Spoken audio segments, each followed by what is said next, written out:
Welcome to the second part of SQL questions. तो हमने last part में 31 questions cover किए थे। उसके बाद से हम लोग यहाँ पे कवर करना शुरू करने हैं नेक्स्ट क्वेश्चन से। तो 31st क्वेश्चन है हमारा, write a sequel query to find the names of employees that begins with A. तो जब बिगिंस विथ ए के लिए हमको एक वाइल्ड कार्ड यूज़ करना पड़ेगा to display the name of employee that begin with A, the type of command below select star मतलब everything from table, जो आपका टेबल का नेम रहेगा वो। वेयर ये एक क्लॉज है जिसमें क्लॉज का यूज़ कब कर सकते हैं, जैसे हैविंग ए क्लॉज है, वेयर ए क्लॉज है, यहाँ पे कोई कंडीशन आप डिफाइन करते हो। इधर एम्प्लॉय नेम एक कॉलम का नेम होगा, ठीक है, फील्ड का नेम होगा बेसिकली, फील्ड लाइक, और आपको सिंगल कोट्स में ए लिखना है क्योंकि बिगिन विद ए, और आपको डालना है परसेंटेज का साइन। ये क्वेरी लिखते ही जितने भी एम्प्लॉयज़ का नेम स्टार्टिंग विद ए होगा वो स्टार्ट हो जाएगा। अब ये केस सेंसिटिव है, अगर आपने यहाँ पे देखिए ए कैपिटल में, अगर आपने स्मॉल में डाल दिया तो रिजल्ट नहीं मिलेगा। तो जो लेटर आपको चाहिए उसका केस सेंसिटिव यहाँ पे होता है। नेक्स्ट क्वेश्चन है हमारा, write a sequel query to get the third highest salary of an employee from employee table. तो एम्प्लॉय टेबल से हम लोग को थर्ड हाईएस्ट चाहिए, फर्स्ट सेकंड नहीं, थर्ड हाईएस्ट चाहिए। तो हम लोग क्या करें, सेलेक्ट टॉप, ये टॉप एक फंक्शन है, टॉप वन सैलरी फ्रॉम। अब देखिए ये हम लोग ने सब क्वेरी का यूज़ किया है, ठीक है। Top one from top three, third highest निकालना है तो टॉप थ्री निकालेंगे और उसमें से हम लोग डिसेंडिंग ऑर्डर में कर देंगे ना, तो हमको मिल जाएगा, ठीक है। तो इसका क्या किया है, select top one salary from, और इसके अंदर सब क्वेरी लिखे हैं हमने यहाँ तक। Select top three salary from employee table ordered by salary descending order में। ध्यान देना, डिसेंडिंग ऑर्डर में एज एम्प्लॉय, एक नया टेबल बन के जाएगा as employee, order by salary ascending में। ठीक है, अब देखिए हो क्या रहा है क्वेरी के अंदर, हो ये रहा है कि सबसे पहले हम क्या कर रहे हैं, हम सब क्वेरी पहले रन होगी, तो पहले सब क्वेरी को समझते हैं। Let me highlight this. ये सब क्वेरी को समझते हैं। ये सब क्वेरी जो है देखो यहाँ से शुरू होती है, ये देखिए ये सब क्वेरी यहाँ से शुरू होके यहाँ पर ख़त्म हो रही है, ठीक है। ये सब क्वेरी क्या कहती है कि सेलेक्ट करो टॉप थ्री सैलरीज़ को, टॉप थ्री सैलरीज़ को फ्रॉम एम्प्लॉय टेबल, और उसको ऑर्डर कर दो आप डिसेंडिंग में। मतलब क्या, सबसे पहले छोटा आएगा, उससे बड़ा, उससे बड़ा, ठीक है। फॉर एग्जांपल अगर टॉप थ्री है तो सबसे पहले आएगा 10,000 फॉर एग्जांपल, फिर 15, फिर 20, टॉप थ्री ऐसे डिसेंडिंग में आ जाएंगे। तो ये क्वेरी रन हो गई। अब इसको क्या मिल गया, अब इस टेबल एक नया टेबल बन गया, एज एम्प्लॉय एक नया टेबल बन जाएगा जिसके अंदर टॉप थ्री होंगे एम्प्लॉयज, लेकिन डिसेंडिंग ऑर्डर में। अच्छा, उसके अंदर टॉप वन एक ही निकालना है, और वो हमको कैसे चाहिए, असेंडिंग में चाहिए। तो जो इसमें से टॉप वन जो होगा, लेकिन वो थर्ड लाइन जस्ट होगा, 15,000 आ जाएगा क्योंकि हम लोग ने असेंडिंग ऑर्डर में उसको मांगा है, ठीक है। सो दिस इज हाउ ये पूरी की पूरी क्वेरी रन हो जाएगी, ठीक है। ये सब क्वेरी के अंदर हमको लिखना है, बहुत इंपॉर्टेंट क्वेश्चन है, प्लीज इसको ध्यान से करिएगा। नेक्स्ट क्वेश्चन है हमारा, what is the need of a group function in Excel. देखिए ग्रुप फंक्शन हमको कब यूज करना पड़ेगा, जब average, count, max, mini, sum, variance, ये जैसे अरिथमेटिक आप फंक्शन यूज़ करोगे तो आपको ग्रुप फंक्शन यूज़ करना पड़ेगा, क्योंकि जब ये सारे कैलकुलेशन होता है तो विदाउट ग्रुप फंक्शन आप इसको परफॉर्म नहीं कर पाओगे। तो आप ध्यान रखिए, कहीं भी average, count, max, mini, sum, variance ऐसे अगर आपने स्टेटमेंट्स यूज किए हैं, फंक्शन यूज़ किए, तो उसके साथ आपको ग्रुप यूज़ करना पड़ेगा, ठीक है। नेक्स्ट क्वेश्चन है हमारा, what is what is a relationship and what are the different types of relationships। Relation और लिंक आर बिटवीन एंटिटीज और हम लोग ने पिछले पार्ट में पढ़ा था एंटिटीज एंड रिलेशनशिप्स, ये दो चीज़ पढ़ी थी कि एंटिटीज क्या होती है और रिलेशनशिप्स क्या होती है। तो रिलेशन और links are between entity that have something to do with each other, ठीक है। जो फील्ड्स हैं उसके अंदर something to do with each other है, सारे कॉलम दो एक दूसरे से कनेक्टेड है। Relationship are defined as connection between tables in the database, ठीक है। और रिलेशंस के चार टाइप होते हैं, वन टू वन रिलेशन होता है, वन टू मेनी होता है, मेनी टू मेनी रिलेशन होता है, और सेल्फ रेफरेंसिंग रिलेशनशिप भी होता है, ठीक है। नेक्स्ट क्वेश्चन है हमारा, how can you insert null value in column while inserting data. तो दो तरीके हैं आपको नल वैल्यू डालने के लिए, एक तो implicit by omitting column from the column list, आपने डेटा डाला ही नहीं तो नल वैल्यू हो गया। सेकंड, आपने उसको डिफाइन किया है explicitly by specifying null keyword in the value clause, तो आपने उधर डाल दिया कि नल वैल्यू, आपने नल वहाँ पे डिफाइन कर दिया, या फिर आपने डेटा डाला ही नहीं। दोनों तरीकों से आप एक नल वैल्यू एक कॉलम में इंसर्ट कर सकते हो, ठीक है। Next question, what is the main difference between between statement and in condition operators, इन दोनों में डिफरेंस क्या होता है। Use to display row based on a range of values in a row, example select everything from student where एक clause लगाया roll number between between roll number table between 10 to 15। तो 10 से लेके 50 के बीच जितने भी रोल नंबर है वो मुझे दिखा देगा। इनमें क्या होता है देखिए, it is use to check for value content specific set. इसमें रेंज डिसाइड होती है, देखिए यहाँ पे इसमें रेंज डिसाइड होती है और इसमें एक स्पेसिफिक सेट जो दिया है, जैसे select everything from student where roll number in 8 15 25। तो ये 8 20 8 15 25 ही दिखाएगा, ठीक है। जबकि हमारे बिटवीन में क्या था, वो पूरा रेंज डिफाइन करते हैं हम, ठीक है। अच्छा, नेक्स्ट क्वेश्चन है why are SQL functions used. अब एसक्यूएल फंक्शन का यूज क्यों करते हैं, तो हमने देखा था कि सबसेट होते हैं डीबीएमएस के चार, सीक्वल के चार सबसेट है, डीडीएल, डीएमएल, डीसीएल और टीसीएल, ठीक है। तो इन सब का यूज क्यों करते हैं हम। Sequel functions are used for the following purposes. पहला पर्पस क्या है, to convert data type. Basically हमने डेटा टाइप को डिफाइन करने के लिए डीडीएल का यूज करते हैं, to format data dates and numbers, to manipulate the output, to modify individual data items, to perform some calculation of the table. ये सारी चीजें करने के लिए हम डेटा फंक्शंस का यूज कर सकते हैं। नेक्स्ट क्वेश्चन है हमारा what is the need to merge statement. Merge statement क्यों यूज करते हैं।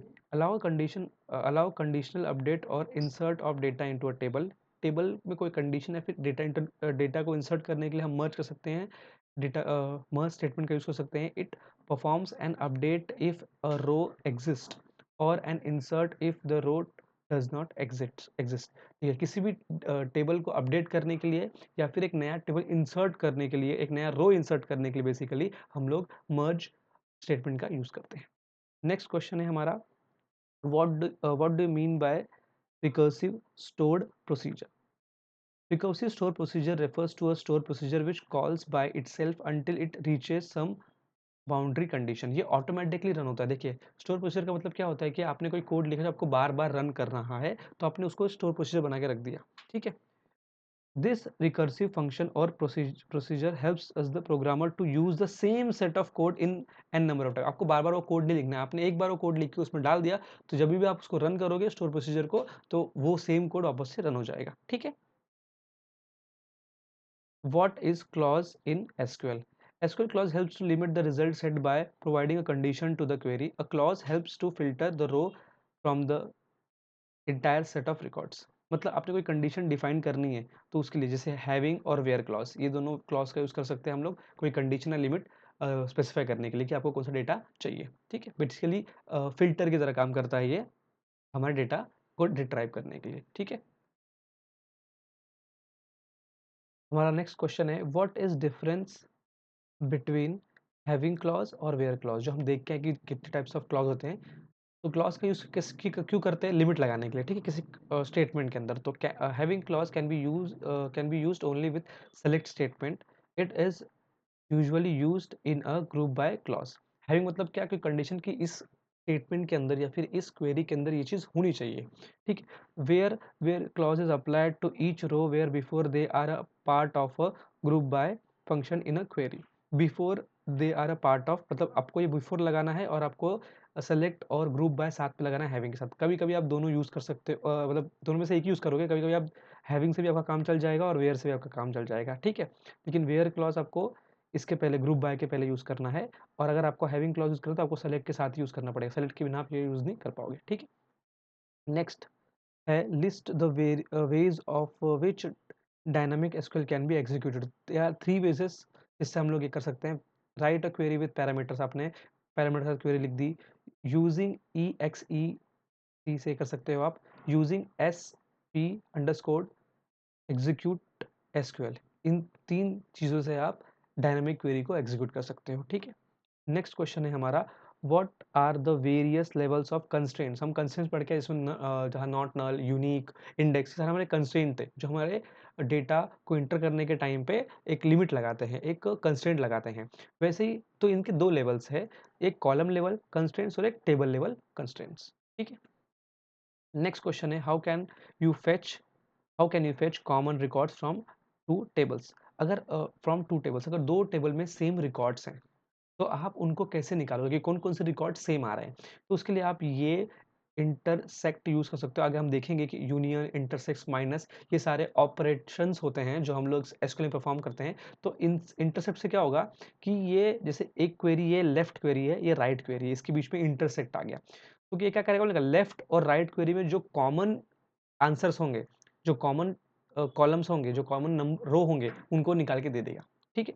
तो देखिए कैसे काम का select student ID from student और student ID from intersect select student ID from exam. ये दो अलग अलग टेबल है। ठीक है? तो इस टेबल से आपने क्या किया, एक स्टूडेंट टेबल है और एक एग्जाम टेबल है। इन दोनों में से आपने स्टूडेंट आईडी को निकाल लिया। तो जो स्टूडेंट आईडी स्टूडेंट टेबल में होंगे और एग्जाम टेबल में होंगे, वो दोनों वो आपको फेच करके दे देगा। ठीक है? अच्छा, इट्स लाइक इनर जॉइंट में जो आपको मिलता है ना, दो जॉइंट के बीच में जो इनर जॉइंट के अंदर जो डेटा है वही आएगा, वैसा है। ठीक है? नेक्स्ट, अब आपको अगर केस मतलब क्या, अपर केस, लोअर केस, इससे मैनिपुलेशन करना, तो तीन यहाँ पे हमारे पास फंक्शन है उसके लिए। सबसे पहला फंक्शन है लोअर, जिसमें वो सिंटेक्स को लोअर कर देगा।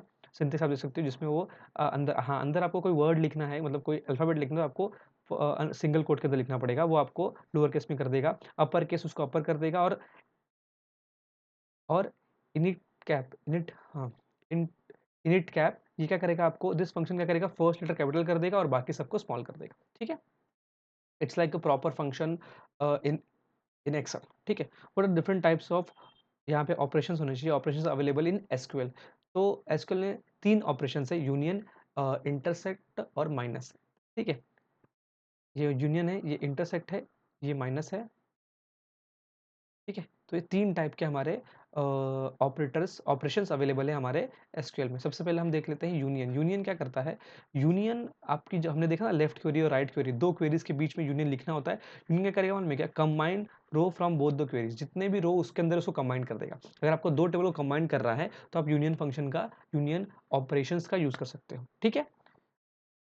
सेकंड, इंटरसेप्ट हमने यूज किया अभी कॉमन वैल्यूज को निकालने के लिए, keeps only those rows which are common in both the queries. ठीक है? माइनस ये क्या करेगा, लेफ्ट क्वेरी है, राइट क्वेरी है, keep the rows from the left query which are not included in the right query. ठीक है? अब देखिए ये आप देख सकते हो, राइट क्वेरी लिखा आपने, राइट क्वेरी पूरा ले लेगा, जो कॉमन है उसको इन सबको छोड़ के जो बचा हुआ हिस्सा है ना, वो यहाँ पे आपको फेच करके दे देगा। ठीक है? माइनस करके दे देगा, मतलब लेफ्ट राइट क्वेरी पूरी माइनस कर देगा, और लेफ्ट क्वेरी में से जितना हिस्सा राइट क्वेरी में आ रहा है कॉमन है, उसको भी निकाल देगा। तो ये आपको मिल जाएगा माइनस के थ्रू। ठीक है? अच्छा, नेक्स्ट क्वेश्चन है, what is alias command. Alias का मतलब क्या होता है कि हमने किसी टेबल का नाम दे दिया, शॉर्ट फॉर्म दे दिया। ठीक है? Alias name can be given to any table और column, this alias name can be referred in where clause to identify a particular table और कॉलम। ठीक है? एग्जाम्पल के तौर पे select employee dot employ ID, मतलब एम्प्लॉय के अंदर employee ID, comma department dot result from employee, comma department as DPT. अब हमने इस पूरे एक क्वेरी को नाम क्या दे दिया, DPT, where employ dot employ ID equals to employ dep dot employ ID. तो इसमें एलियास यूज कर रहे हैं हम लोग, एज लिखने के लिए एलियास यूज कर सकते हैं। और डीपीटी, आप देखिए यहाँ पे आप उससे डिपार्टमेंट ना पूरा ना लिखते हुए डीपीटी लिखा है। ठीक है? तो डीपीटी क्या हो गया, एक एलियास बन गया डिपार्टमेंट का। ठीक है? Okay. What are aggregate and scalar functions. Aggregate functions क्या होते हैं, जिसमें आपको कैलकुलेशंस मिलती है, जैसे use to evaluate mathematical calculation and return a single value. Mathematical calculation होती है और उसमें एक वैल्यू मिलती है, इसके लिए आपको स्टेटमेंट देना पड़ता है ना, this calculation are done from columns in a row. Column से आपको मैक्स मिलेगा, मिनी मिलेगा, काउंट मिलेगा, सम मिलेगा, ये सब क्या है, हमारे एग्रीगेट फंक्शन है। और एग्रीगेट फंक्शन के साथ आपको हमेशा क्या यूज करना पड़ेगा, ग्रुप बाय यूज करना पड़ेगा। ठीक है? हम ये पढ़ के आए हैं। Scalar functions, scalar functions return a single value based on the input value. जो आप इसके अंदर डालोगे ना, जो आप वैल्यू डालोगे कॉलम के नहीं, एक वैल्यू डालोगे, सिंगल वैल्यू आपको मिल जाएगी, उसको बोलते हैं स्केलर फंक्शंस। ठीक है? नेक्स्ट है हमारा, how can you fetch alternate records from the table. ठीक है? अल्टरनेटिव रिकॉर्ड्स चाहिए, मतलब 1 3 5 या फिर 2 4 6, ऐसा अल्टरनेट रिकॉर्ड्स चाहिए मुझे, रो चाहिए। तो कैसे करूंगा मैं, तो इसको दो तरीके से कर सकते हैं। एक है सेलेक्ट स्टूडेंट आईडी से अगर कर रहे हो तो select student ID from select row number, comma ये फंक्शन है select ID from student where mod row number comma 2, मतलब हर दो का डिफरेंस मिलेगा इक्वल टू 0 करके आप कर सकते हो। तो आपको आपको कैसे मिलेगा, 1 3 4 ये मिलेगा। और आपने सेम डिस्प्ले करना है। देखो इवन नंबर के लिए आपको क्या करना है, इवन नंबर के लिए आपको क्या करना है, 2 4 6 के लिए आपको यहाँ पे 2 के बाद 0 करना है, क्योंकि ये इवन हो जाएगा। अगर आपको ऑड नंबर चाहिए 1 3 1 3 5 7 चाहिए, तो आपको क्या करना पड़ेगा, यहाँ पे 1 लिखना पड़ेगा। ठीक है, इसका यूज कर कर आप अल्टरनेटिव रिकॉर्ड्स को फेच कर सकते हो। ठीक है, हमारा लास्ट क्वेश्चन है, name the operators which is used in the query for pattern matching. ठीक है, आपको कोई पैटर्न मैच करना है तो उसके लिए क्या यूज करना है, तो उसके लिए लाइक यूज कर सकते हैं हम लोग, like operator use to pattern matching. अच्छा, आप परसेंटेज का अगर साइन यूज करोगे तो वो 0 और मोर कैरेक्टर्स को मैच करने को ट्राई करेगा। इसका सिंटेक्स कैसा है, select everything from student I where student name like A, A में क्या डाल दिया हम लोग ने, परसेंटेज साइन डाल दिया। तो जहां पर भी ये होगा, ठीक है, एग्जैक्ट नहीं, जहां पर भी ये होगा उसको मैच करने को ट्राई करेगा। अगर आपको एग्जैक्टली वन कैरेक्टर चाहिए, इसमें से एक वन कैरेक्टर चाहिए, तो उसके लिए आपको अंडर्स को यूज करना पड़ेगा। तो देखो कैसे, क्या, select everything from student where student name like A B C underscore. तो यहाँ पर क्या करेगा, वो एग्जैक्टली वन कैरेक्टर को मैच करने को देखेगा तीनों में से। ठीक है, तो ये थे हमारे 50 questions of SQL. Next video में प्रोबेबली हम टैब्लू के क्वेश्चंस कवर करेंगे। इस तरह से हमारे एक्सेल, पावर बीआई, एसक्यूएल और टैब्लू सारे के सारे क्वेश्चंस कवर हो जाएंगे इंटरव्यू के। Thank you so much for watching.